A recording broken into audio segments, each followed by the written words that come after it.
ایک خوبصورت سے جنگل میں ایک چڑیا اپنے بچوں کے ساتھ رہتی تھی۔ وہ چڑیا اپنے بچوں سے بہت پیار کیا کرتی تھی اور ان کا بہت خیال رکھتی تھی۔ اسی جنگل میں ایک خطرناک بلی بھی رہتی تھی جو ہر وقت ٹونی کے گھونسلے کے نیچے ہی منڈلاتی تھی کہ جب بھی موقع ملے وہ ٹونی کے بچوں کو کھا کر اپنی بھوک مٹا لے۔ ایک دن ٹونی بھوجن لینے کے لیے جا رہی تھی کہ وہ اپنے بچوں کو سمجھا کر جاتی ہے، میرے پیارے بچوں، میں آہار کی تلاش میں جا رہی ہوں، تم سب ایک دوسرے کا خیال رکھنا، دروازہ اندر سے بند کر لینا اور کسی بھی انجان جانور کو گھر کے اندر مت آنے دینا۔ ٹونی کے بچوں میں سے ایک کہتا ہے، ٹھیک ہے ماما، لیکن ہم آپ کو پہچانیں گے کیسے؟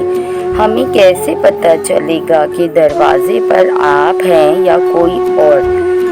دروازہ کھولو میرے بچوں، ممی ہے آئی، جلدی کھولو کھانا مزیدار ہے لائی۔ میں یہ گانا 2 دفعہ دہراؤں گی تو تم لوگ دروازہ کھول دینا۔ ٹونی کا ایک بچہ کہتا ہے، ٹھیک ہے ماما، یہ گانا جب 2 دفعہ دہرایا جائے گا تو ہم سمجھ جائیں گے کہ ماما آئی ہے اور ہم دروازہ کھول دیں گے۔ اتنا سن کر ٹونی وہاں سے اڑ جاتی ہے۔ باہر کھڑا بدمعاش بلّا ٹونی اور اس کے بچوں کی باتیں سن رہا ہوتا ہے۔ اچھا، تو کہانی کچھ یوں ہے۔ اور وہ کچھ دیر بعد ٹونی کے گھر جاتا ہے اور دروازہ کھٹکھٹاتا ہے اور اپنی بے سری آواز میں غلط سلط گانا گاتا ہے اور ایک دفعہ اور دہراتا ہے۔ ٹونی کا سب سے چھوٹا والا بچہ کہتا ہے، جلدی کھولو ماما آ گئی۔ دوسرا بچہ بولتا ہے، ارے نہیں ماما اتنی جلدی نہیں آ سکتی، اور یہ آواز بھی ہماری ماما کی نہیں ہے، وہ تو کتنا میٹھا گاتی ہیں، بالکل شہد کی طرح۔ اور بچے دروازہ کھولنے سے منع کر دیتے ہیں، ہماری ماما کی آواز تو شہد کی طرح میٹھی ہے، تم بلی ہو، یہاں سے چلی جاؤ، ہم دروازہ نہیں کھولیں گے۔ بلی وہاں سے نکل کر شہد کی مکھی کے پاس جاتی ہے اور اس سے تھوڑا سا شہد مانگتی ہے، وہ ذرا میرے گلے میں خراش ہے، تم مجھے تھوڑا سا شہد دے دو۔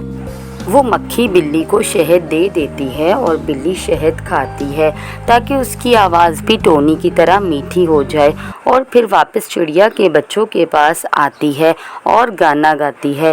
چھوٹی چڑیا کہتی ہے، اب اس دفعہ ماما آ گئی ہے، اور بنا کچھ سوچے دروازہ کھول دیتی ہے اور وہ بدمعاش بلے کو دیکھ کر ہڑبڑا جاتے ہیں۔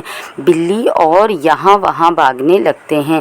بلی سب بچوں کو ڈھونڈ کر ایک بوری میں بند کر دیتی ہے اور اپنے راستے چلی جاتی ہے۔ ارے واہ، کیا گانا تھا، بلی ہے آئی، ہا ہا ہا! لیکن مجھے ایک بات کا افسوس ہے کہ ایک بچہ مجھے نہیں ملا۔ چلو کوئی بات نہیں، فی الحال کے لیے اتنا ہی، اگلی دفعہ پھر کوشش کروں گی۔ اس گانے نے تو میرے کھانے کا بندوبست کیا ہے۔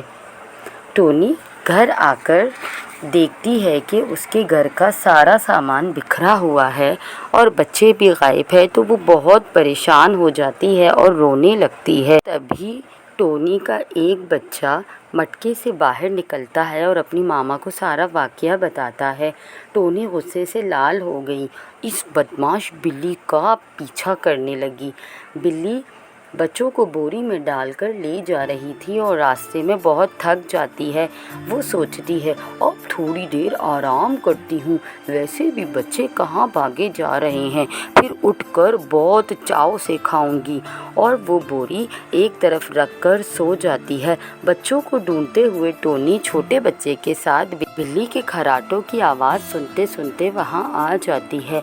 بوری کو ہلتا دیکھ کر ٹونی کی جان میں جان آ جاتی ہے۔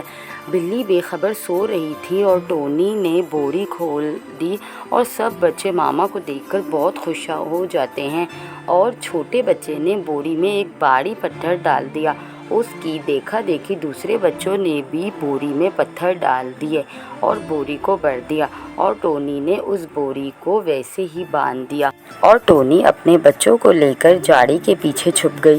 بلی کی جب آنکھ کھلی اور اس نے بوری اٹھائی تو اسے اندازہ ہی نہ ہوا کہ بوری میں بچے ہیں یا پتھر۔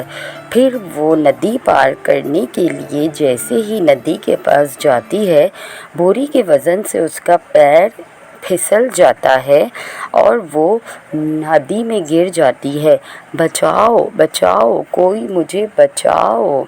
پھر ٹونی اور اس کے بچے بہت خوش ہوتے ہیں کہ ہمارا بدلہ پورا ہو گیا ہے، بلی کو اس کے کیے کی سزا مل گئی ہے۔